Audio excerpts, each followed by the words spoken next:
Terima kasih. Bu Nerliana, silahkan Bu. Mazmur 58. Baik, terima kasih Pak Hawe. Salam Pak Hawe.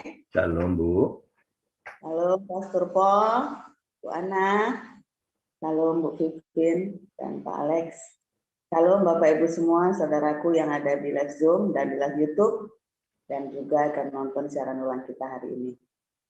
Puji Tuhan, kembali kita membaca firman Tuhan dari kitab Mazmur 58 ayat 1 sampai 11. Demikian firman Tuhan. Untuk pemimpin biduan, menurut lagu, jangan memusnahkan Miktam dari Daud. Sungguhkah kamu memberi keputusan yang adil, hai para penguasa? Apakah kamu hakimi anak-anak manusia dengan jujur? Malah, sesuai dengan niatmu, kamu melakukan kejahatan.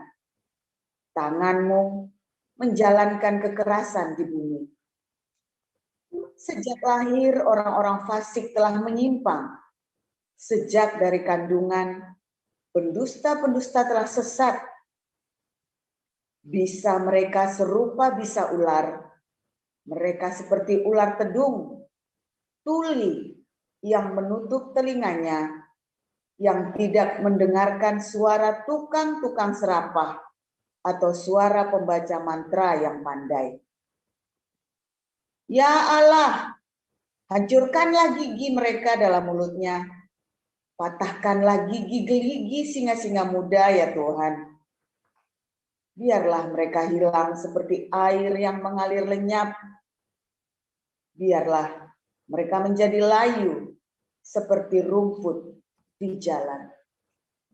Biarlah mereka seperti siput yang menjadi lendir, seperti guguran perempuan yang tidak melihat matahari. Sebelum periuk-periukmu merasakan api semak duri, telah dilandanya baik yang hidup segar maupun yang hangus. Orang benar itu akan bersuka cita, sebab ia memandang pembalasan. Ia akan membasuh kakinya dalam darah orang fasik.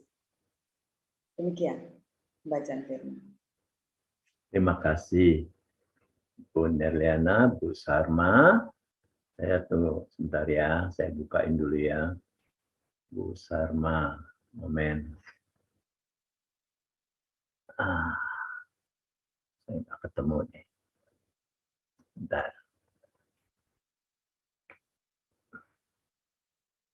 Ada yang bisa bukain nggak, Bu Sarma?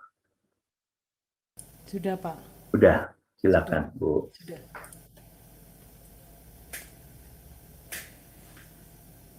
Bu Sarma, Mazmur 59.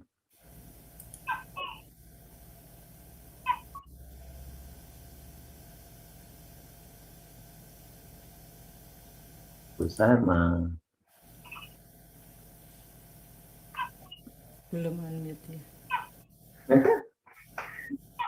Belum di-unmute ya? Belum. Kalau gitu Pak ini dulu dah, apa namanya, walaupun agak ngaco sedikit, Pak Mulia baca Lukas dan Roma.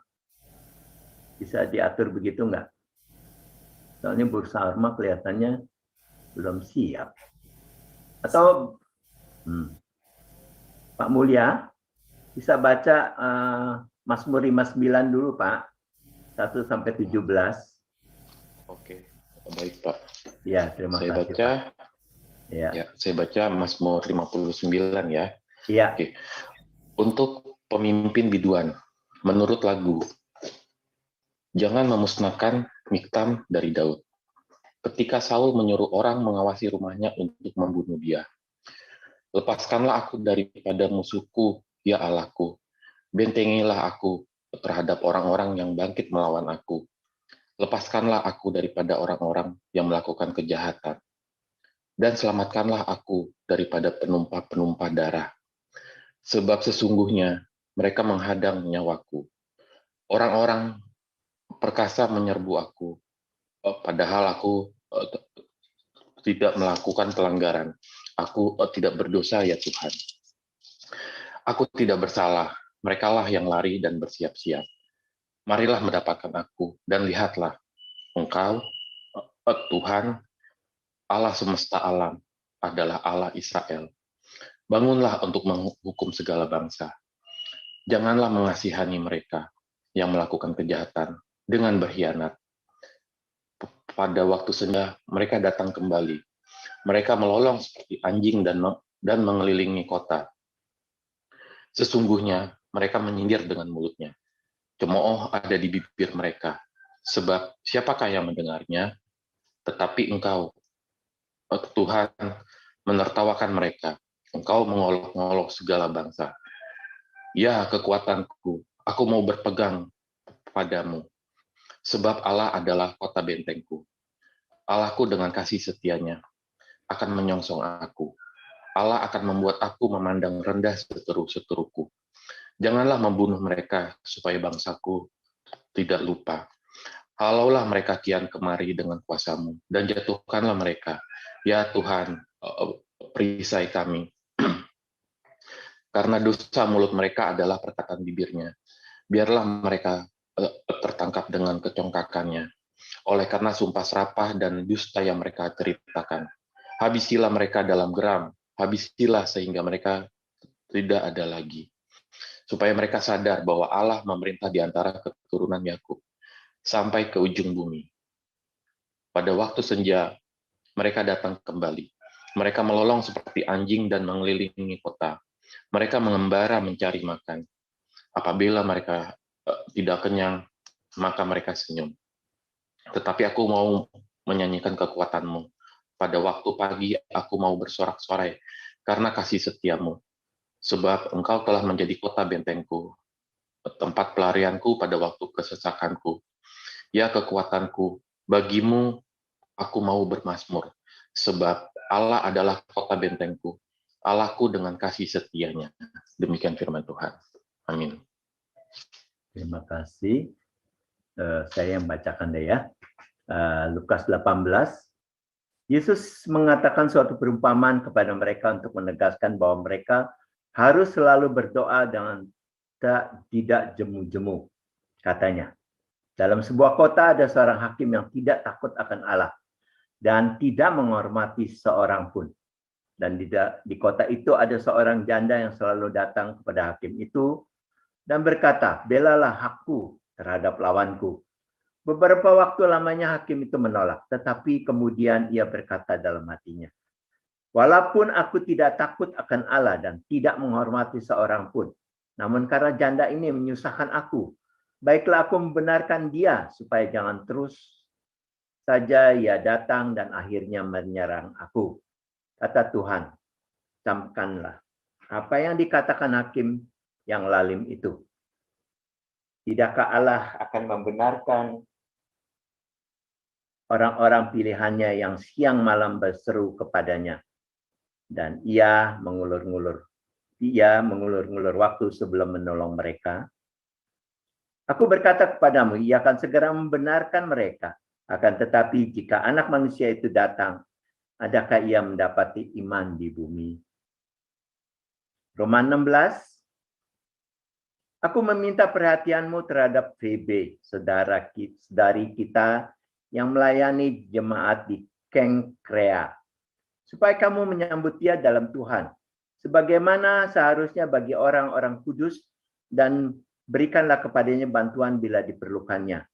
Sebab ia sendiri telah memberikan bantuan kepada banyak orang, juga kepadaku sendiri. Sampaikan salam kepada Priscilla dan Aquila, teman-teman sekerjaku dalam Kristus Yesus.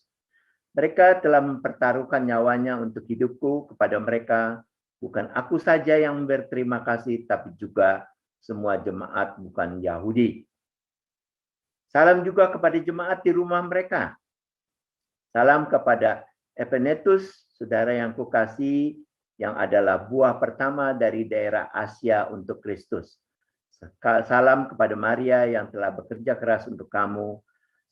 Salam kepada Andronikus dan Yunias, saudara-saudaraku sebangsa yang pernah dipenjarakan bersama-sama dengan aku, yaitu orang-orang yang terpandang di antara para rasul dan yang telah menjadi Kristen sebelum aku. Demikian firman Tuhan. Silakan Pastor Paul untuk pencerahannya. Iya, haleluya, luar biasa. Firman Tuhan selalu baru bagi setiap orang yang menanti-nantikan Tuhan dengan sungguh-sungguh ya. Karena banyak orang tidak sungguh-sungguh menanti-nantikan Tuhan, tapi cuman karena apa dia? Karena dongop. Karena dongop ya, tidak cuman menantikan Tuhan. Nah, ini saya lupa ya, kacamatanya ketinggalan di bawah. Oh, nomor Oke. 13. Oh, maaf ya, tadi saya salah baca, Pak. Nomor 13 ayat 1 sampai 7 ya. Iya. Atau dibaca lagi aja ya. Iya, Supaya saya ini baca. ya. Ya, Supaya saya baca. kita nggak usah buka-buka lagi. Silakan. Iya, tunggu Pak. Maaf ya, saudara-saudaraku. Tiap-tiap orang harus takluk kepada pemerintah yang di atasnya, sebab tidak ada pemerintah yang tidak berasal dari Allah. Dan pemerintah yang ada ditetapkan oleh Allah. Sebab itu, barang siapa melawan pemerintah, ia melawan ketetapan Allah, dan siapa yang melakukannya akan mendatangkan hukuman atas dirinya. Sebab jika seorang berbuat baik, ia tidak usah takut kepada pemerintah, hanya jika ia berbuat jahat. Maukah kamu hidup tanpa takut terhadap pemerintah? Berbuatlah apa yang baik dan kamu akan beroleh pujian daripadanya. Karena pemerintah adalah hamba Allah untuk kebaikanmu. Tetapi jika engkau berbuat jahat, takutlah akan dia. Karena tidak percuma pemerintah menyadang pedang. Pemerintah adalah hamba Allah untuk membalas murka Allah atas mereka yang berbuat jahat. Sebab itu perlu kita menaklukkan diri, bukan saja oleh karena kemurkaan Allah, tapi juga oleh karena suara hati kita. Itulah juga sebabnya maka kamu membayar pajak. Karena mereka yang harus mengurus hal itu adalah pelayan-pelayan Allah. Biarlah kepada semua orang apa yang harus kamu bayar. Bayarlah kepada semua orang apa yang harus kamu bayar. Pajak kepada orang yang berhak menerima pajak, cukai kepada orang yang berhak menerima cukai, rasa takut kepada orang yang berhak menerima rasa takut, dan hormat kepada orang yang berhak menerima hormat. Demikian firman Tuhan. Iya, oke. Terima kasih Pak HW. Luar biasa ya. Zaman para rasul itu mereka melewati 4 kaisar ya. 1, Kaisar Agustus, ya. Lalu Kaisar Tiberius, lalu Caligula, kemudian apa namanya? Oh, sebentar, kok saya jadi skip satu malah lupa ya. Yang kaisar yang sedikit baik itu ya. Nah, terus terakhir Nero, saudara ya. Itu yang paling serem, saudara, Nero ya. Saudara lihat, mereka itu tertindas ya.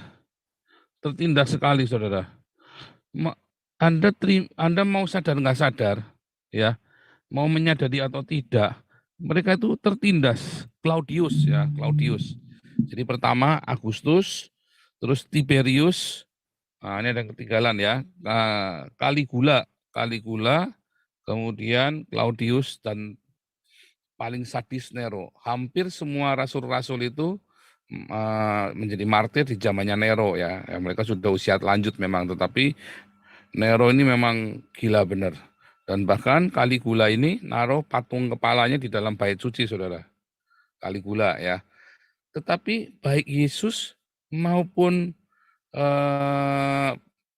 para rasul selalu mengendorse bahwa Anda harus tunduk,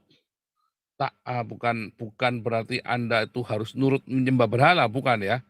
Tetapi Anda harus menghormati pemerintah. Ya. Anda harus menghormati pemerintah. Nah, pada kenyataannya pemerintah yang di zaman pemerintah Roma itu ya ngeri, saudara. Ya, kalau Anda tidak menyembah kaisar, kalau Anda kalau Anda tidak mau menyangkal Yesus ketahuan oleh Nero ataupun Caligula, Anda dijadikan opor hidup-hidup. Tetapi Anda tetap harus bayar pajak loh sama pemerintah. Anda tetap harus takluk, tunduk,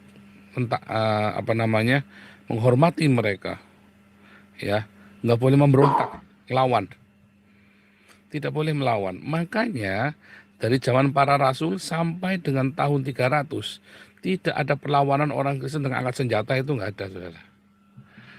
Pertumpahan darah itu tidak pernah dianjurkan dan tidak pernah didengar orang Kristen angkat senjata. Kalau ada itu orang Yahudi, ya, perlawanan orang Yahudi itu. Nah, ya, unik kan? Dan akhirnya para pemerintah-pemerintahnya juga lalim di bawah-bawahnya. Kaisarnya lalim, ya di bawah-bawahnya ya luar biasa, saudara. Ya, gereja ditutup, gitu nggak ada gedung gereja ya, apalagi karena kumpul-kumpul bisa ditangkap, saudara. Anda terang-terangan menyebut nama Yesus, zamannya Caligula itu, wah, Anda bisa langsung ditangkap, cocok. Zamannya Tiberius zamannya Claudius masih mending, saudara. Begitu zamannya Nero, tangkap lagi. Ya, Paulus tahu itu. Waktu nulis Roma 13. Yesus tahu apa yang akan terjadi di masa-masa ke depan. Ya, bahkan Herodes pun langsung tangkap Yohanes, langsung disembelih, saudara. Yesus tahu, tapi Yesus berkata, ya, bagaimana melawan hakim yang lalim itu? Bukan dengan angkat senjata terus Anda main hantam saja, seperti Franco Nero itu ya, atau siapa itu Django, karena melawan pemerintah yang kejam, ya kan, pemerintahnya lalim, desperado itu kan, langsung ambil gitarnya isinya senjata semua, ya, sambil demi Maria, demi Yesus, demi pokoknya demi yang rohani-rohani itu, sambil cium-cium salib, saudara. Ya, enggak begitu, saudara. Itu ajaran film, saudara, bukan ajaran di Alkitab. Bukan ajaran gereja Katolik juga, bukan kebetulan di situ backgroundnya di Katolik, tapi bukan ajaran gereja Katolik. Itu ajarannya film, saudara. Wah, ada pastor bekas penjahat, coba dijahatin. Wah, pemerintah ikut terlibat di dalam kejahatan, pastornya langsung gali lagi senjatanya, tembakin lagi. Wah, itu cuma di film, saudara. Ya, dan jangan terinspirasi dari film-film gitu, buruk ya, jangan. Itu hanya film fantasi saja. Wah, langsung kita yang melihat itu kan merinding kan, hebat ini, gitu. Kayak kepenuhan Roh Kudus, merasakan hadirat Allah kan, merinding kan. Wah, hati kita tersentuh, emosi kita ikut kena kan. Melihat pastor yang baik hati, yang lembut hati, kemudian angkat senjata, dia bunuh semua orang yang pemerintah-pemerintah penguasa yang menzolimi jemaatnya. Ya, enggak begitu, saudara. Itu bukan ajaran Tuhan kita, itu bukan ajaran di Alkitab, itu ajaran film Hollywood, saudara. Ya, dan tentu saja di Islam itu ada diajarkan itu. Wah, lebih realistis Islam ya, iya. Islam memang agama yang duniawi, saudara. Tapi Anda kan bukan makhluk duniawi kan? Anda kan ingin pergi ke surgawi, belajarnya dari sekarang menjadi makhluk surgawi yang mengampuni, yang memberkati. Wah, bonyok dong, Pak. Enggak. Enggak, saudara. Enggak. Kecuali Anda ditakdirkan jadi martir ketika Anda mau melakukan hal kebajikan. Ya, membela kebenaran. Artinya apa? Memberitakan Injil. Ya. Lalu bagaimana dengan itu, Pak? Siapa itu Munir? Nah, Munir kan bukan pengikut Yesus, saudara. Ya kan? Munir itu bukan pengikut Yesus. Anda jangan samakan. Mau siapa lagi Anda mau sebut? Bukan pengikut Yesus. Kalau dia pengikut Yesus, dia ada di jalur Tuhan Yesus. Kasih tahu caranya, saudara. Bagaimana ketika kita harus berbenturan dengan penguasa. Ya, kalau bukan karena kehendak Tuhan, Anda tidak akan jadi martir. Enggak. Jangan takut, saudara. Banyak orang mengklaim dirinya menjadi martir, ya. Contohnya saya, jadi martir enggak? Ya belum lah. Karena Tuhan kasih hikmat, ya kan? Ya, dan yang saya lawan itu bukan penguasanya saya. Yang saya lawan adalah pemerintah Anda. Karena kan saya bukan warga negara Indonesia. Saya lawan pemerintah Indonesia kan ketika saya sudah menjadi warga sini, bukan waktu saya masih di Indonesia. Kalau saya di Indonesia nggak boleh, saudara. Tidak boleh. Kalau Anda masih di Indonesia, Anda cari makan di Indonesia, nggak boleh. Kemarin kan saya sudah bilang kan, kita belajar kalau Anda kerja di sebuah perusahaan, Anda masih di perusahaan itu, Anda nggak boleh maki-maki bosmu. Nggak boleh. Anda masih hidup dari situ, Anda tidak boleh kencingi periuk nasimu. Anda masih hidup dari situ. Nah, saya sudah tidak ada di Indonesia lagi. Kalau saya di Indonesia, saya tidak boleh lawan. Tidak boleh, saudara. Ya, perlawanan saya harus perlawanan yang benar-benar perlawanan damai. Seperti yang dicontohkan di dalam Wahyu 2 dan 3, surat kepada 7 jemaat, yaitu apa? Metanoia dan kekudusan. Itu perlawanannya. Seperti Mahatma Gandhi itu ya. Mahatma Gandhi itu terinspirasi dari Alkitab, perlawanan damai. Makanya akhirnya Inggris mau tidak mau memerdekakan India. Ya, memerdekakan. Kalau Inggris itu dikoloni oleh India itu dikoloni ya. Kalau Nusantara itu kadang dijual, saudara. Kalau India itu memang dikup, ya ditaklukkan dengan ya. Kalau Nusantara itu kan dijual. Beda loh kasusnya Belanda dengan Nusantara dengan India atau Australia itu ya. Beda, saudara. Dengan Malaysia itu dikup, sudah diambil. Kalau Nusantara itu Anda dijual oleh penguasa-penguasa Anda itu, oleh para sultan-sultan itu. Nah, ketika di dalam sehari-hari, Anda tidak mungkin ujuk-ujuk langsung berbenturan dengan penguasa itu, tidak mungkin. Itu ada sebabnya. Ya, tidak ada asap kalau nggak ada api, saudara. Di dalam kehidupan sehari-hari, ya, mengapa Anda bisa berbenturan dengan pemerintah? Karena Anda asalnya berbenturan dengan hukum langsung, mungkin ya, Anda melanggar hukum, ya, atau Anda pernah bikin sesuatu yang salah, kesalahannya satu, tapi yang dihantamkan 10. Tapi Anda ada celah. Dari zaman Nimrod sampai dengan zaman hari ini sama saja. Ya, Anda salahnya satu, Anda kan dicarinya 10. Kalau bisa malah Anda yang diperes-peres, saudara, sama pemerintah itu supaya enggak di mana-mana, saudara. Pokoknya jangan bikin salah, makanya ikuti aturan. Selama Anda ikuti aturan, ya Anda tidak akan diresein, ya. Jarang sekali, saudara, itu hanya satu waktu kesempatan. Tapi jarang sekali. Tapi kan kita lagi cerita pada umumnya. Di Indonesia kalau Anda baik-baik saja, diam saja. Jadi warga yang baik. Jangan melanggar lalu lintas, bayar pajak yang baik, ya. Jangan ikut-ikutan demo, ya. Jangan ikut-ikutan sok vokal, ya. Sok vokal itu maksudnya adalah semua kebijakan pemerintah Anda tantang gitu loh, kayak siapa dulu Sri Bintang Pamungkas itu ya. Jangan, ada cara lain. Ya, kita mengkritik. Nah, saya punya wadah. Anda bisa masuk di wadah itu. Yang kena saya, Anda enggak. Anda kan hanya berpartisipasi mencurahkan unek-unek hati Anda. Enggak akan diapa-apain, saudara. Belum ada orang di SOM kita itu yang dicokok sama polisi. Justru yang pada bikin SOM sendiri pada kena, pada dicokok sama polisi. Yang di SOM kita enggak ada. Yang dicokok saya. Karena rata-rata orang-orang ini kalau sudah mulai terlalu, ini selalu saya ingatkan dengan bercanda tentu ya. Kamu masih di Indonesia, nggak boleh. Dan saya selalu ingatkan, hari ini pun saya ingatkan. Ya, jangan menggunakan kata-kata yang tajam. Anda boleh curhat, saya, ya, tolong diperhatikan ini. Tapi kalau Anda masih warga negara Indonesia, Anda tidak boleh memaki pemerintah Anda. Ya, nggak boleh. Kalau saya melakukan kritik ya kepada pemerintah itu dengan cara saya, tetapi saya juga tunjukkan saya berkontribusi, ya, bukan cuma kritik. Seharusnya bagaimana dong? Begini seharusnya. Saya mengkritik pendeta-pendeta. Bagaimana dong? Begini seharusnya. Kalau Anda jemaatnya Gilbert, Anda nggak boleh ngomong kayak saya terhadap Gilbert. Nggak boleh. Kalau Anda mau ngomong kayak saya, harus keluar dari jemaatnya Gilbert. Kalau Anda masih di dalam, Anda nggak boleh ngomong begitu. Seperti saya. Begitu ya. Nah, itu hukumnya begitu ya. Nah, lalu bagaimana kalau tiba-tiba Anda bersentuhan? Ya, memang kalau sudah terjadi nih prank, ya kalau sudah jadi prank ya minta maaf saudara. Ya, kalau memang ada kesalahan misalnya pajak, kesalahan apa ya minta maaf.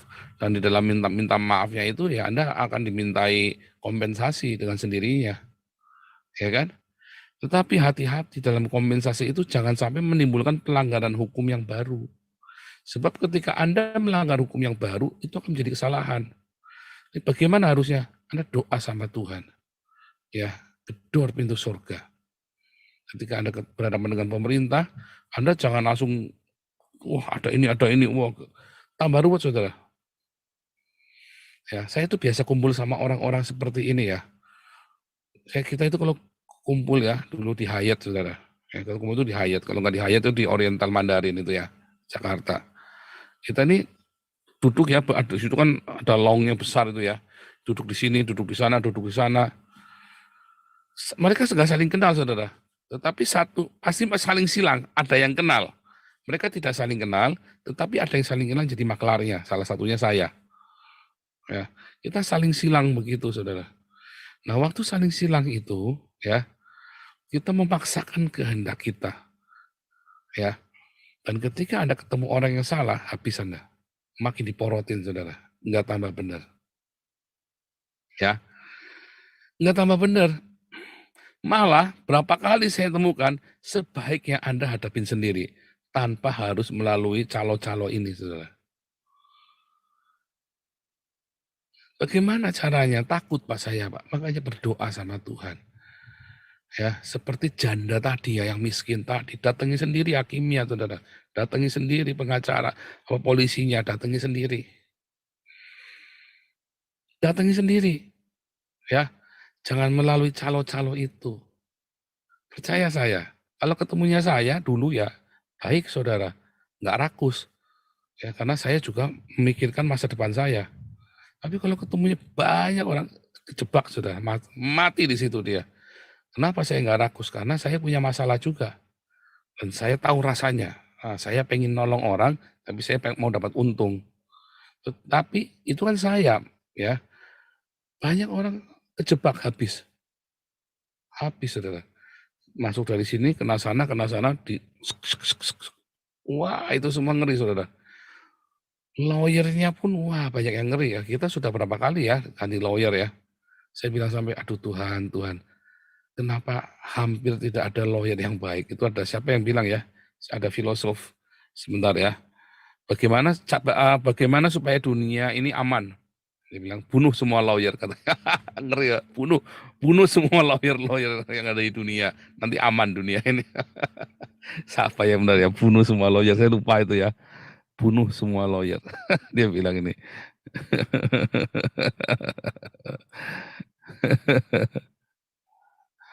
Nah, ini quote-nya siapa ya? Saya lupa ini ya. Kapan-kapan saya ingat-ingat itu quote-nya bagus sekali ya. Mau dunia aman, bunuh semua lawyer. Karena memang yang bikin tambah ruwet ini loh. Masalah udah baik-baik, sudah mau dimediasi, sudah mau damai, tiba-tiba lawyer masuk. Lawyer kan maunya kan panjang, saudara, kayak KC itu loh. Maunya kan panjang, maunya kan ruwet. Ya kan? Nah, lawyer yang baik banyak. Ya, lawyer yang baik banyak. Maka dari itu saudara, memang dicari ya lawyer-lawyer yang cinta Tuhan ya. Wah, ada duitnya dong Pak. Nah, itulah dia. Itulah pelayanan saudara. Sama, pendeta yang baik-baik saudara. Dia tidak akan berhidup-hidup mewah-mewah, nggak akan bisa hidup mewah-mewah saudara. Punya uang pun nggak tega saudara. Punya pun nggak tega. Hamba Tuhan yang baik, ya hamba Tuhan yang tulus, Anda amatin ya. Dia tidak akan bergaya hidup mewah. Dia punya uang pun dia nggak tega saudara. Saya ingat Silas Yahya Silas ya, yang di GPPS Lawi. Itu orang kaya, tajir melintir saudara. Dia bisa pakai BMW, bisa pakai Mercy zaman itu, saudara. Tetapi dia lebih memilih mobilnya pakai pick up trung-tung. Saudara. Dia nggak tegang lihat jemaatnya. Setiap kali dia punya uang, dia semua dibagikan lagi buat diakonia di gerejanya. Itu Selawi itu kota kecil ya. Selawi itu kota kecil. Itu gereja jemaatnya 2.000. Zaman itu ya, sekarang nggak tahu ya. Saya sudah 10 tahun lebih nggak ke sana, 15 tahun lebih nggak ke sana. Nggak pernah tengok juga. Itu gereja di kampung, tapi jemaatnya 2.000 dan saudara. Wah itu kalau Natalan itu bisa sampai 2.500 ya penuh sesak ya dari kampung-kampung datang semua itu ya. Oh, Natalan itu di kampung itu saudara. Kebayang nggak Anda kenapa bisa begitu? Karena diakonia tiap tiap bulan gereja ini ngasih tiap minggu sorry ya ngasih sembako buat jemaatnya. Saya ingat sekali ya. Nah jadi kalau Anda melihat ada pendeta-pendeta yang tajir melintir bergaya hidup mewah, percaya saya deh tinggalin. Duh Anda bandel ya diomongin, nggak percaya. Anda akan dibawa ke neraka sama dia bareng-bareng. Percaya saya deh. Saya sudah banyak melihat hamba-hamba Tuhan yang dia punya kemampuan untuk bermewah-mewah, tapi dia tetap hidup sederhana dan uang yang mewah-mewah dipakai untuk diakonia. Salah satunya gembala senior saya dulu waktu ini alma mater saya ya, pertama kali saya jadi pendeta.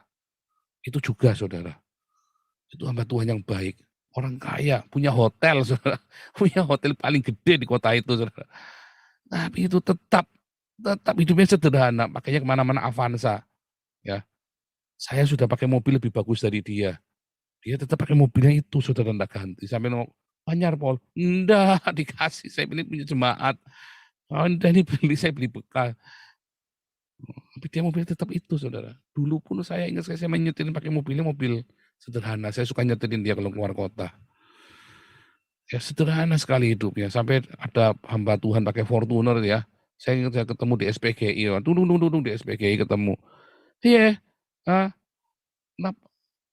enggak mobil apa? Wah sampai tunjuk. Wah malu sampai gembala kami sampai malu itu ya. Malunya tersipu-sipu karena ditanya pakai mobil apa. Dia pakai Fortuner saudara. Tapi Fortuner punya jemaat. Oh dipinjemin kok. Oh dipinjemi Tuhan ya. Oh ini aku juga dipinjemi Tuhan ini. Ini kemarin 600 juta. Apa berapa ratus juta dia bilang gitu ya. Sama hati gandrik ini pendeta hedonis bener ini dalam hati saya terkutuklah laknat. Ngeri saudara. Pemerintah juga kalau ada lihat lawyer ya, kalau mau melayani itu hanya nggak bisa kaya, hidupnya kan sederhana. Ya, contohnya kerabat saya, ya ada kerabat saya di Salatiga juga, lawyer saudara, itu lawyer handal, lawyer hebat saudara. Hidupnya sederhana, karena dia nggak akan mau terima uang yang bukan mestinya dia. Ya, kalau ada lawyer yang tajir melintir, itu juga Anda harus hati-hati. Itu juga harus hati-hati. Hidupnya sederhana. Tapi kalau lawyer kere, ya itu pusing juga, saudara. Biasanya ya karena dia nggak benar. Ya, kalau lawyer lurus, Anda yang jadi lawyer yang lurus. Anda yang sedang menderita, sedang melawan, ya, melawan dalam kasus-kasus hukum. Ya, doa puasa. Percaya saya, doa puasa. Apapun hasilnya itu terbaik buatmu. Wah, kalau kalah gimana? Gini. Jangan mikir kalahnya. Anda pikirkannya adalah responmu dalam masalah itu. Harus benar. Sekalipun yang kamu lawan itu penguasa lalim. Saya ngalami saudara, saya puasa 40 hari 40 malam saudara. Kan saya ada cerita kan. Lawan saya satu mafia togel. Satunya mafia elok-eloking saudara. Wah, keluarga kami itu stres sekali.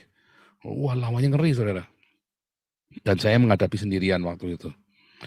Saya puasa. 40 hari 40 malam, anak puasa. Saya nggak tahu bagaimana cara anak puasa, tapi mami saya cerita waktu itu ya sampai pingsan. Ya anak itu sampai pingsan. Wah karena pontang-panting repot setengah mati ya. Sampai pingsan anak itu puasa. Jadi jalannya diseret ya. Sampai pingsan, jalannya udah terhuyung-huyung sampai rumah pintu jubrak. Gubrak begitu ya kata si mami cerita. Puasa saudara. Wah kita dikasih lawyer, saya begitu tahu lawyer itu ngomong sekali dua kali saya bilang sama anak, kita dikerjain sama lawyernya, jangan pakai. Terus kita pakai lawyer lain lagi, dikerjain. Terus akhirnya kita telepon ya sama kerabat kita itu ya. Telepon, kita cuma ditelepon dikasih diajarin caranya, jangan pakai lawyer. Udah kita maju nggak pakai lawyer akhirnya saudara. Maju kita hadapin semua, kita buka semua ya. Kita nggak pakai uang sokok-sokokan. Beneran nggak pakai uang sokok-sokokan itu. Nggak pakai tipu. Kenapa saudara? Nah, tiba-tiba ada polisi datangi saya, saudara. Kan ada polisi baik, polisi jahat kan, bad cop sama good cop kan pura-pura. Oh enggak, ini enggak bukan pura-pura, saudara. Dia datang sama saya, ya, dia bilang, kamu caranya begini, kamu tuh begini, dia cerita semua ya. Kamu tahu supaya kamu bisa menang, ini prosedurnya, diajari prosedurnya. Kamu ingat-ingat ya. Nah, terus pertama kamu kumpulin ini, kumpulin ini, kumpulin ini. Kamu jangan bilang kamu yang ngajari saya. Ini saya ajari prosedurnya. Saya ketemu polisi yang baik, saudara, diajari prosedurnya. Dia bilang, kok Pak ngajari saya? Pak, dalam arti kamu dijebak nih saya. Saya kasihan sama mami kamu, sama istri kamu. Kamu pokoknya ikutin ajar ini, prosedurnya begini. Saya tahu yang diajari benar. Dan saya merefresh. Dia ngomong ini, oh iya ya, benar juga. Sangat logis yang diajarin itu, saudara. Saudara kan ketemu sama polisi yang baik. Ya, tadinya dia bukan penyidiknya saya. Terus berapa hari kemudian dia jadi penyidiknya saya. Saya BAP-nya diganti semua sama dia, saudara. Dihapus semua, disobek semua, bikin baru lagi. Dibikin baru. Yang sesuai yang dia ngajari itu, saya kumpulin semua data-datanya. Hari ke-50 itu kami gelar perkara. Menang, saudara. Menang. Pakai yang diajari sama polisi ini. Wah, Kapolres yang ngamuk sama kasatnya diamuk. Nggak tahu kalau si anak buahnya ngajari saya. Anak buah ini masih ini ya. Mungkin dia ngelihat perjuangan kami ya. Dia ngelihat saya puasa, ngelihat isi saya puasa. Dan kita tulus ya. Dia minta apa selalu kita kasih nih. Minta apa selalu kita kasih, saudara. Kita nggak pakai persulit. Oh, kamu dijebak, dia bilang. Kamu dijebak ini. Nah, sekarang tinggal pelapornya rela nggak nih. Kalau kamu lepas, dia lepas soalnya. Ya, terserah, saya bilang. Pokoknya saya harus lepas, saya nggak mau dipenjara, saya bilang. Saya nggak mau dibilang bersalah, karena saya nggak pakai kok.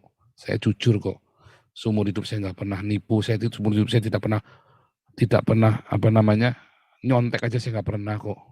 Saya sekolah nyontek nggak pernah ya, saudara ya. Kalau lupa belajar, besok ulangan, lupa belajar, ya udah dapat 4, ya dapat 4 udah. Ya dapat jelek, ya dapat jelek. Kalau lupa, saya tidak pernah nyontek. Wah, itu saya pernah punya gebetan dulu ya.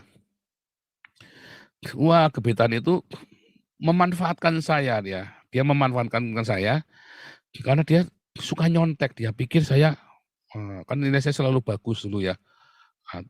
Karena saya nggak mau kasih contekan dia, marah dia, saudara. Wah, pokoknya musuhin saya.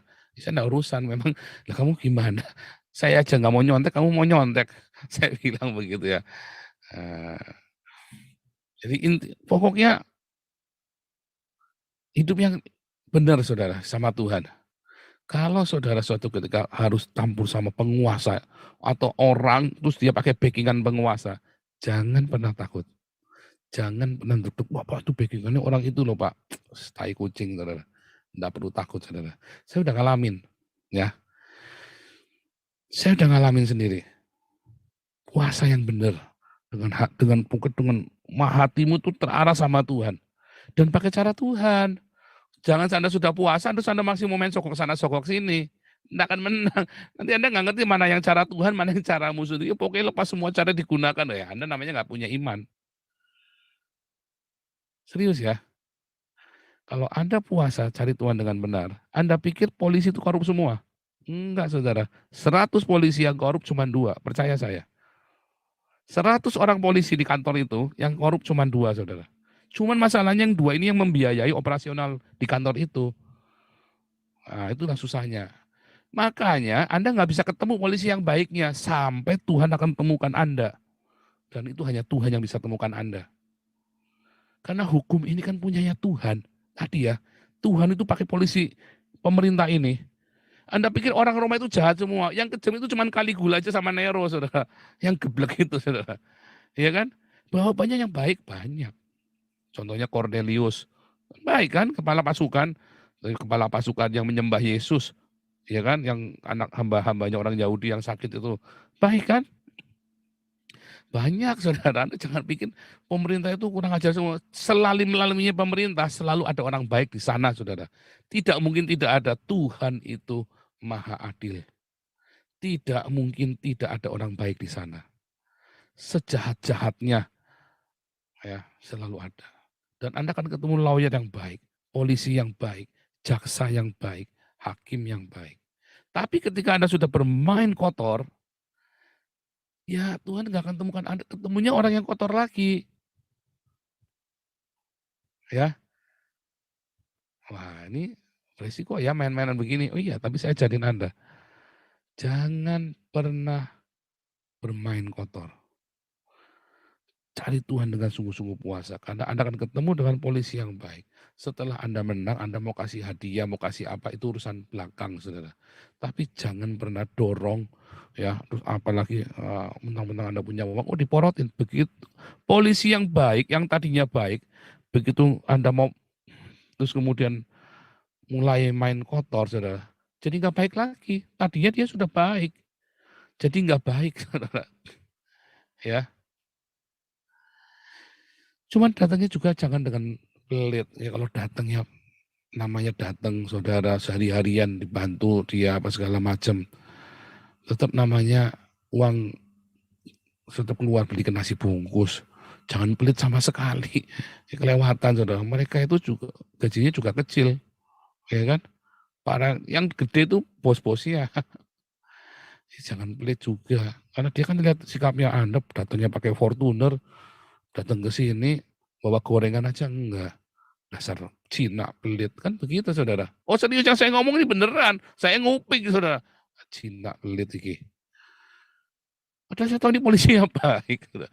Enggak yang Islam, enggak yang Kristen, Buddha itu sama saja pokoknya. Karena itu mereka diindoktrinasi dengan moral sebetulnya.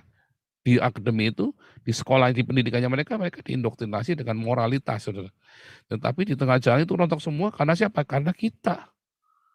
Ya mau hakim, jaksa, polisi, ya kalau lawyer ya ribet saudara. Lawyer memang hidupnya dari masalahnya orang.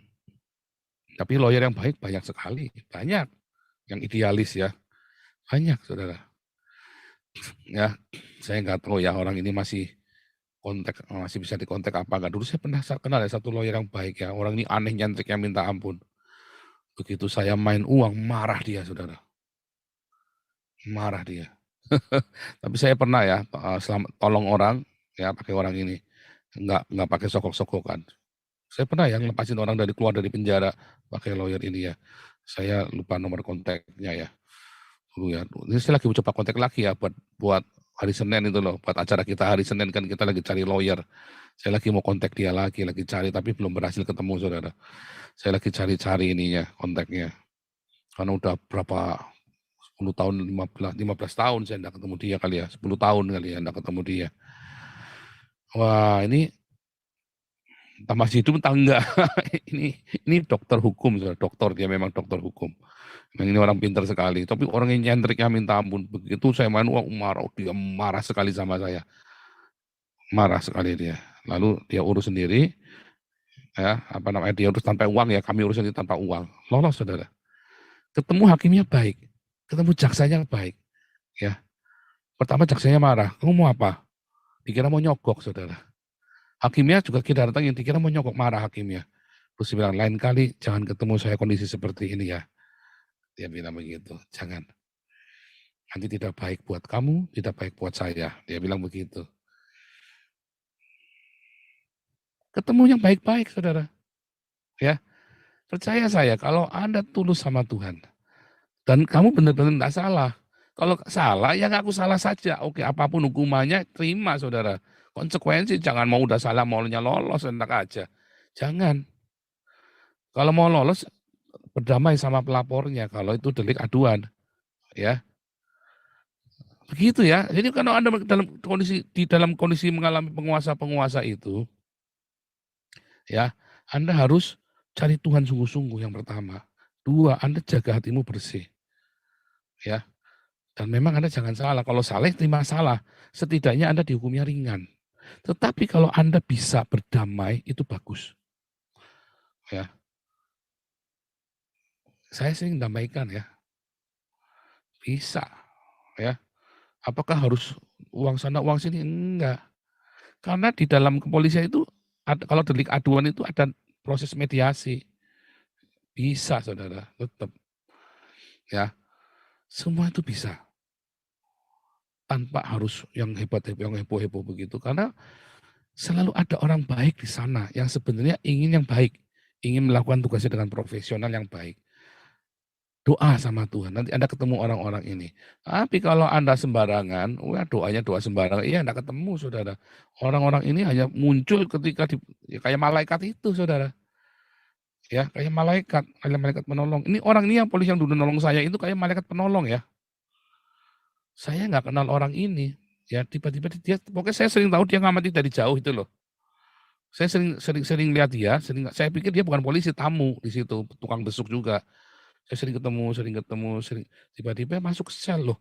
Dia ke sebelahnya itu, ke oh tapi ini orang lagi ngapain, dia lagi ngomong-ngomong sama tahanan di sebelah sel saya itu kan, ngomong itu apa namanya bandar narkoba gitu ya, pengedar. Digali terus, oke ngomong gini, terus dia datengin saya, nanya, "Gimana Paul, kok tahu nama saya?" Dia. Terus ngobrol-ngobrol ya kan. Terus dia kasih solusinya, "Kamu ya, caranya kamu dijebak, kamu nanti akan ditanya ini, kamu nggak boleh jawab ini, habis kamu langsung. Karena kan kamu nggak ada buktinya, kamu harus kasih yang ada buktinya. Semua harus pakai bukti hitam di atas putih. Ada nggak? Ada semua, tapi bilangi. Ada.